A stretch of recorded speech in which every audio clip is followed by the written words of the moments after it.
Alright. So we're currently at Big Bike Medic at Santa Rosa. There's a bike. I can't see. But it's right there. Currently, flying collar. Chain's okay. Steering head's okay. Wheel bearings okay. Brake pads front and rear are okay. So all we need to do now, change the oil and get the tire changed. Firstly, okay lang po na i-engine flush natin yung bike before lagyan ng oil. Para malinis muna siya.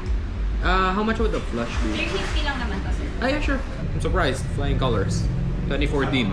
Hell yeah, that was like less drama than I was prepared to handle. Alright, getting some new shoes for the ER. Here's the Diablo Rosa 3 pair, front and rear.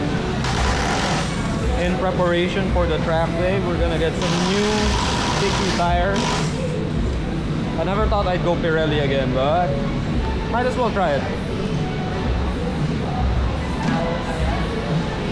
The rear's already gone. They're removing the front ones now.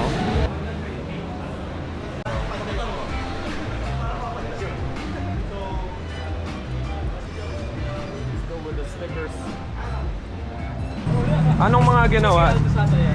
Palit gulong box cover. Uy, may tip pa. Binyagan na. No, I'm not gonna burn it. May isang ano tayo dito, boss, yung rubber damper mo. Palitin na. Agad? Sobrang luwag na. May stock kayo niyan? Or identical units? Wala tayong order.